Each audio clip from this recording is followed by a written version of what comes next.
et bienvenue sur Claudie's Journal. Aujourd'hui je vous retrouve pour une nouvelle vidéo en relation avec les cours puisqu'il s'agit d'une vidéo How I Study. C'est vrai que c'est souvent compliqué de trouver une méthode de travail efficace et qui marche bien, donc je me suis dit que j'allais vous présenter la mienne et que ça pourrait peut-être vous donner quelques petits conseils. Donc j'ai divisé la vidéo en 3 parties puisque ma méthode se découpe en 3 parties. Je fournis du travail avant, pendant et après le cours. Donc voilà, c'est ce que vous allez retrouver dans la vidéo. Donc je vous souhaite un très bon visionnage et je vous retrouve juste après. La toute première chose que je fais pour bien préparer mon cours, c'est de le taper tout simplement sur Word. Pour la plupart de mes cours, les profs nous envoient le PowerPoint avant le cours, donc c'est pour ça que je préfère bien le préparer. Donc comme vous le voyez à l'écran, dans un premier temps, je recopie en fait le PowerPoint que nous a envoyé le professeur. Alors ça peut paraître d'être un exercice un petit peu bête, vu comme ça je vous l'accorde, mais finalement ça va me permettre de bien rester concentré, enfin vous le verrez dans la partie pendant les cours, et de ne pas avoir à prendre de notes pendant mon cours. Je sais pas si pour vous c'est pareil, mais personnellement, quand j'écris quelque chose, ou plutôt quand je recopie quelque chose, je prête pas forcément attention à ce que je suis en train d'écrire. Je fais plus attention au fait de bien recopier plutôt qu'à vraiment ce qu'il y a écrit dans le texte. Donc c'est pour ça que après avoir écrit mon cours, je prends le temps de le lire. Le fait de prendre de l'avance et de le lire, ça va me permettre dans un premier temps de savoir sur quoi va porter le cours tout simplement, mais ça va aussi permettre de m'avancer dans le travail dans le sens où je vais commencer à mémoriser quelques petites informations juste par ce travail de lecture. Et puis ça va aussi vous permettre de vous poser vos premières questions sur le cours, sur les choses que vous ne comprenez pas, et comme ça vous saurez ce que vous devrez demander au prof pour le prochain cours. Et enfin, si jamais vous avez des exercices à faire pour le prochain cours, c'est pile le moment pour les préparer.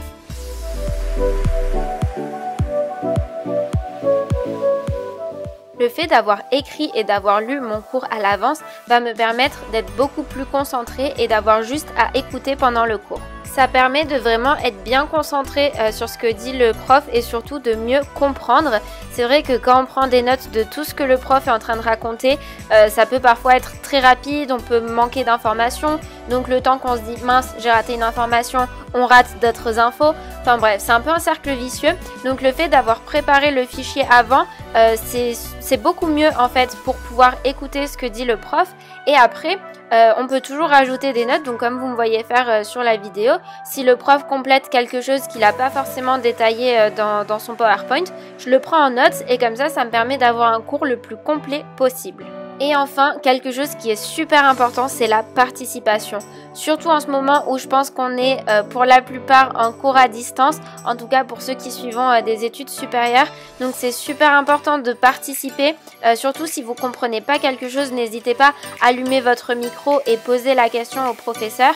Et surtout, interagissez aussi, si jamais le prof pose des questions, vous pouvez aussi y répondre. C'est vrai que c'est très spécial de suivre des cours à distance, donc n'hésitons pas à interagir avec la classe, tout simplement parce que ça nous donnera l'impression que c'est une situation un petit peu plus normale et qu'on n'est pas tout seul dans notre chambre, et ça nous permettra aussi d'être beaucoup plus concentrés. C'est vrai que quand on suit les cours dans sa chambre, il y a beaucoup de distractions, donc voilà, n'hésitez pas à participer, à rendre le cours vivant. Et puis de toute façon, si jamais vous êtes un peu timide comme moi, dites-vous que personne ne vous voit, vous êtes dans votre chambre, vous avez juste à allumer votre micro, donc voilà, aucune pression, personne ne vous jugera. Et les dernières étapes de ma méthode de travail se situent après avoir assisté au cours. Donc la première chose que je fais après le cours, c'est de venir relire mon cours. Alors oui, encore une fois, mais cette fois-ci je vais le lire de manière beaucoup plus attentive et surtout ça va être une lecture active. Donc pendant cette lecture, je vais venir souligner tout ce qui est important et surtout tout ce qu'il faut savoir pour le cours en question. Donc j'ai une méthode assez propre qui fonctionne par code, donc j'ai des mots en gras, des mots en rouge en gras, des mots soulignés, enfin bref, je me comprends quand je lis mes cours, mais du coup je pense que c'est important que vous développiez une méthode de ce type, que vous comprenez, mais comme ça vous verrez, ça va vous permettre en un seul coup d'œil de voir dans votre cours ce qui est important, ce que vous devez savoir et par où vous devez commencer à mémoriser votre cours. Le fait d'avoir déjà relu mon cours et surtout d'avoir noté tout ce qui était important à connaître va me permettre de venir faire mes fiches de cours de manière beaucoup plus efficace. Alors personnellement, et comme vous le voyez, je préfère largement faire mes fiches à l'écrit, tout simplement parce que le fait d'écrire mon cours me permet déjà de commencer à le retenir avant même de l'apprendre. Mais voilà, je sais qu'il y a des personnes qui préfèrent faire leurs fiches directement sur l'ordinateur, sur Word ou quoi que ce soit. À chacun sa méthode, choisissez ce qui est le plus efficace pour vous. Alors, je ne vais pas vous expliquer ma méthode pour faire des fiches de cours dans cette vidéo, tout simplement parce que ce serait beaucoup trop long et je pense que ça n'a pas forcément sa place dans cette vidéo. Mais en tout cas, si jamais vous êtes intéressé par ce type de vidéo, n'hésitez pas à me le dire dans les commentaires et je vous en ferai une dédiée sur ma méthode pour faire des fiches de cours efficaces. Et une fois que j'ai terminé mes fiches de cours, je viens tout simplement les apprendre. Bon, là vous me voyez parler toute seule dans la vidéo, je suis pas folle, c'est juste que j'ai une mémoire auditive, donc j'ai vachement besoin de me répéter et de lire mon cours à voix haute pour bien le retenir et l'assimiler. Donc voilà, d'où le fait que je parle toute seule.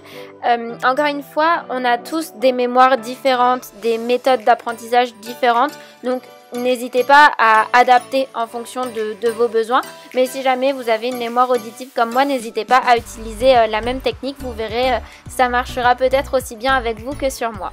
Et ensuite, vous ne me voyez pas le faire à la caméra tout simplement parce que on n'avait pas fait d'exercice pendant la séance correspondante à cette vidéo. Mais si jamais on a fait des exercices pendant le cours, je viens les refaire après avoir appris mon cours. Donc tout simplement parce que ça va me permettre de voir si j'ai bien compris, si j'ai bien tout assimilé et surtout si j'arrive à refaire les exercices toute seule. Donc finalement, on comprend bien que ma méthode, c'est la régularité. J'essaye d'être le plus régulière possible. Par exemple, je fais mes fiches dès que j'ai terminé le cours en question, car ça permet de ne pas prendre de retard, de ne pas trop accumuler de fiches à faire, à apprendre, etc. Donc vraiment, si j'ai un conseil à vous donner, c'est d'être très régulier dans votre travail. Dès que vous finissez quelque chose, vous mettre à faire la chose suivante. Vous verrez, vous serez beaucoup moins débordé et vous aurez beaucoup moins l'impression de vous noyer dans le travail. Et aussi, je ne l'ai pas précisé, mais ça paraît logique, à chaque fois, je viens réviser la séance précédente. Donc, admettons, là, on est parti de la première séance de cours à la séance prochaine. Je ferai exactement le même travail pour le cours, mais je rajouterai en plus la révision de ce cours en question. Je ne sais pas si c'est très clair, j'espère que ça l'est. En tout cas, si jamais vous avez des questions, n'hésitez pas à me les dire en commentaire. Et voilà, c'est tout pour cette vidéo. N'hésitez pas à me dire dans les commentaires ce que vous en avez pensé. Et dites-moi aussi si vous aimeriez voir d'autres vidéos de ce style-là, que ce soit des vidéos fiches de cours, des study with me ou quoi que ce soit, ce serait avec plaisir. Et puis comme d'habitude, si la vidéo vous a plu, n'hésitez pas à la liker, à vous abonner à ma chaîne et surtout à activer la cloche des notifications pour recevoir une notification dès que je sors une nouvelle vidéo. Et si mon contenu vous plaît, vous pouvez aussi me rejoindre sur Instagram, @claudisjournal. En attendant, je vous fais plein de bisous et je vous dis à très vite. Bye!